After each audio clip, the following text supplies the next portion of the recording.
अस्सलाम वालेकुम वरहमतुल्लाहि वबरकातुहू। उम्मीद करता हूँ कि आप सब खैरियत से होंगे। मैं हूँ मिस्टर नर्स, बीएस नर्सिंग का स्टूडेंट हूँ, सेकंड ईयर में पढ़ता हूँ। आज एक ऐसा टॉपिक लेकर आया हूँ जिस टॉपिक के ऊपर बात करना बहुत ही जरूरी है, क्योंकि 90 to 95% जितने भी स्टूडेंट्स हैं या प्रैक्टिकल लाइफ के जो टेक्नीशियंस वगैरह हैं या जो कर रहे हैं इंटर्नशिप वगैरह में हैं, इनको एक ही चीज में मसला होता है, वो है एबीजीज। तो आज का जो टॉपिक अंदाजा हो ही चुका होगा, जो आज का जो हमारा टॉपिक है वो है ABGs, arterial blood gases exchange. तो आइए चलते हैं इसकी तरफ कि ये क्या है, किस लिए है, क्यों जरूरी होता है और ये किस चीज की किस तरह से ये टेस्ट होता है और कहाँ से लिया जाता है। ABGs, arterial blood gas, basically ये जो टेस्ट है ये होता है आपके बॉडी के अंदर गैस एक्सचेंज जितने भी होते हैं उनको मेजर करने के लिए, मालूम करने के लिए हम ये टेस्ट करते हैं एबीजीज का। ठीक है, एक पॉइंट हो गया। दूसरा पॉइंट, ये लिया कहाँ से जाता है, तो ये आर्टरी से लिया जाता है, क्योंकि आपको नाम से शो किया जा रहा है कि आर्टीरियल ब्लड गैस, तो इसका मतलब कि आर्टरी से लिया जाएगा ये टेस्ट। ठीक है, और आपकी जो गैसेस है जितनी भी ब्लड के अंदर, उसको मेजर करने के लिए, मालूम करने के लिए कि आया ये ठीक काम कर रहे हैं या नहीं, इस चीज के लिए होता है। और बेसिकली गैसेस भी कौन कौन से इसके अंदर शामिल होते हैं और क्या चीज के अंदर शामिल होती है, तीन मेन पॉइंट्स हैं या तीन मेन ऐसे टॉपिक्स हैं या तीन ऐसे कंपोनेंट्स हैं इसके अंदर जो हमारे पास बहुत ही लाजमी होता है, जरूरी होता है। फर्स्ट पे हमारे पास इसके अंदर हम दिखाया जाता है या शो करते हैं इसके अंदर कौन सा क्या, वो है ऑक्सीजन। ऑक्सीजन लेवल आपका इसके अंदर शो हो जाता है कि आपके ब्लड के अंदर ऑक्सीजन लेवल कितना है। उसके अलावा सेकंड आपके इसके अंदर पता चलता है CO2 means carbon dioxide. Carbon dioxide का लेवल भी आपको इसी के अंदर पता चल जाता है।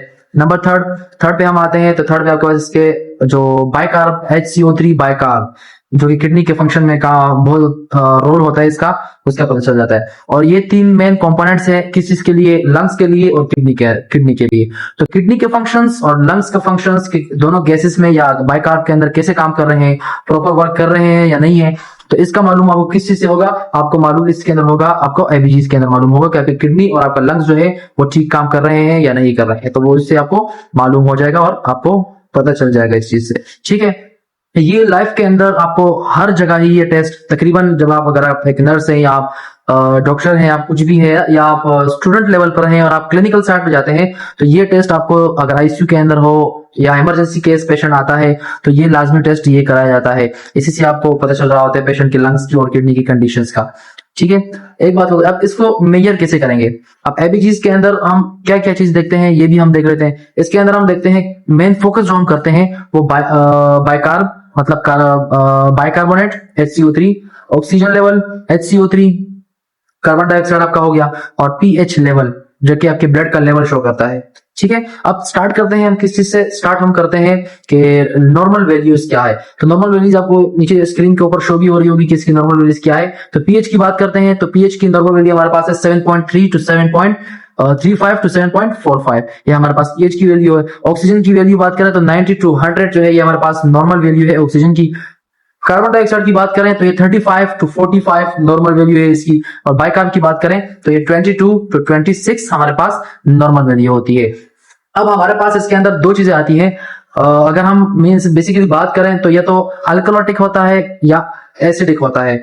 ठीक है, तो ये दो चीज होती है। अब बेसिकली आपने इससे पहले भी पढ़ा होगा कि अगर पीएच 7.35 से नीचे की तरफ आता है तो वो एसिडोसिस की तरफ होता है, मतलब एसिड बढ़ रहा होता है। तो जब एसिड बढ़ेगा तो वो क्या होगा, एसिडोसिस होगा। लेकिन अगर हम बात करते हैं तो अल्कलोटिक की तरफ, मींस 7.45 से अगर पीएच बढ़ेगा तो उसको हम बोलते हैं कि ये अल्कलोटिक है, मींस ब्लड का जो है लेवल जो है वो अल्कलोटिक हो रहा है, अल्कलोसिस की तरफ जा रहा है। ये दो मेन चीज आपकी इससे अंदाजा हो जाती है। अगर एबीजीज के अंदर पीएच का लेवल जो है वो 7.35 से नीचे होगा तो वो एसिडोसिस होगा, और अगर 7.45 से ऊपर होगा तो वो अल्कलोटिक होगा। तो अब मेन चीज एक ही चीज रह गई है आपके पास, वो क्या फाइंड करना है कि आया ये रिस्पायरेटरी है या ये मेटाबॉलिक है।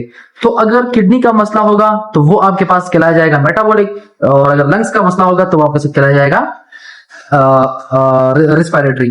अगर कार्बन डाइऑक्साइड के साथ मसला होगा तो वो रिस्पायरेटरी का होगा। ठीक है, ये चीज हो गई। अब आए इसको समझते हैं कि आया ये एसिडोसिस, मेटाबॉलिक एसिडोसिस या रिस्पायरेटरी एसिडोसिस ये कब होगा, या रिस्पायरेटरी अल्कलोटिक और मेटाबॉलिक अल्कलोटिक ये किस कंडीशन में होगा। तो एक ट्रिक आपको बताऊंगा, उस ट्रिक से इंशाल्लाह आप लोगों को ये अंदाजा हो जाएगा कि आया ये अल्कलोटिक है या एसिडोसिस है या रेस्पिरेटरी है या मेटाबॉलिक है। तो इस चीज का आपको अंदाजा हो जाएगा।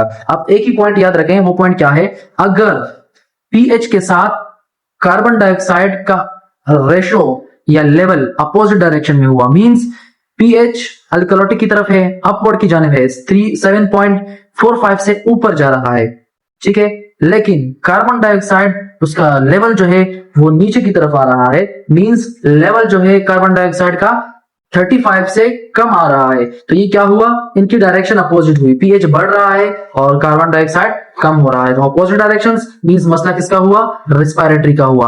अब जब भी आपके पास पीएच और कार्बन डाइऑक्साइड अपोजिट डायरेक्शन में आपके पास शो होंगे तो मसला किसका होगा, रेस्पिरेटरी होगा। लेकिन अगर मेटाबॉलिक की बात करें तो मेटाबॉलिक में इसके अपोजिट होता है। कैसे होता है, पीएच का लेवल और कार्बन डाइऑक्साइड का लेवल ये सेम डायरेक्शन में, अगर जैसे कि पीएच जो है 7.45 से ज्यादा हो रहा है, ठीक है, ज्यादा हो रहा है, और उसके साथ साथ आपके साथ जो बाइकार्ब है HCO3 जो है वो भी अपवर्ड की जाने वाला है, मींस 26 से ऊपर जा रहा है। तो पीएच भी 7.45 से ऊपर है और बाइकार्ब भी आपका 26 से ऊपर है, means same direction. Same direction का मतलब क्या हुआ कि ये क्या है, मेटाबॉलिक प्रॉब्लम है। तो पीएच के साथ हमेशा रिलेट करोगे, अगर कार्बन डाइऑक्साइड इनवर्सली या अपोजिट डायरेक्शन में है तो रेस्पिरेटरी प्रॉब्लम, और अगर सेम डायरेक्शन में कार्बन डाइऑक्साइड और पीएच सेम डायरेक्शन में है तो ये क्या मसला हुआ, मेटाबॉलिक। ये बेसिक कॉन्सेप्ट है, इस पार्ट 1 के अंदर आपको मैं बेसिक कॉन्सेप्ट बताऊंगा। इंशाल्लाह नेक्स्ट जो हमारे टॉपिक होगा